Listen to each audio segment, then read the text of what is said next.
Hello students, चलिए start करते हैं। एप्लीकेशन ऑफ इंटीग्रल एक्सरसाइज 8.1 का क्वेश्चन नंबर 1 देखते हैं क्या है।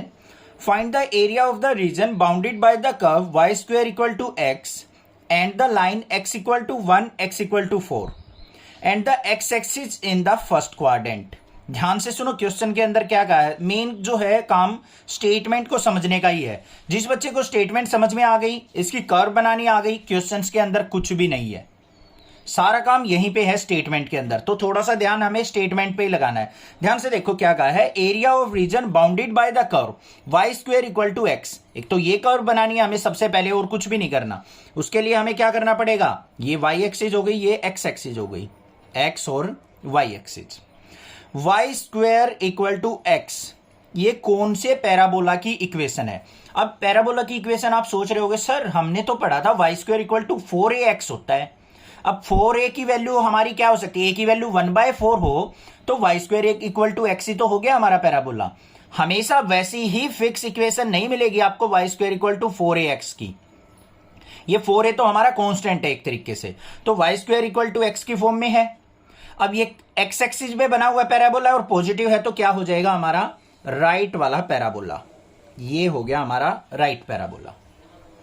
ये तो हो गया y square equal to x। उसके बाद क्या कहा है, and the line x equal to 1। x equal to 1 कहां पे होगा, ये रहा x इक्वल टू 1।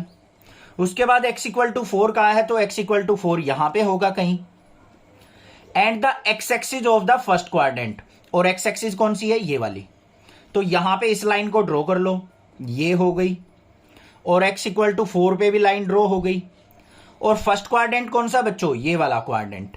तो यहां से लेके यहां तक का हमें एरिया फाइंड आउट करना है, x इक्वल टू 1 से लेके x इक्वल टू 4 तक का एरिया। समझ में आ गई बात।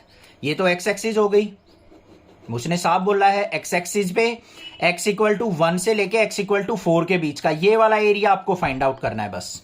अगर यहां पे x एक्सिस ना देता और ये क्वाड्रेंट ना बोलता कि फर्स्ट क्वाड्रेंट का एरिया, तो हम नीचे वाला भी एरिया निकालते, ये वाला भी करते, इसको निकाल के इसका डबल कर लेते। बात आई समझ में, क्लियर है। स्टेटमेंट से समझना है ये सब कुछ। अब देखो यहां पे क्या होगा, area of region equal to किसके हो जाएगा, इंटीग्रेशन। हमेशा फंक्शन क्या लेंगे, y dx, ये लेना है आपको हमेशा y dx। और लिमिट कहां से कहां होगी, 1 से लेके 4 तक, लिमिट 1 से 4। अब बच्चों देखो किसके रिस्पेक्ट में हम इंटीग्रेशन कर रहे हैं, x के रिस्पेक्ट में।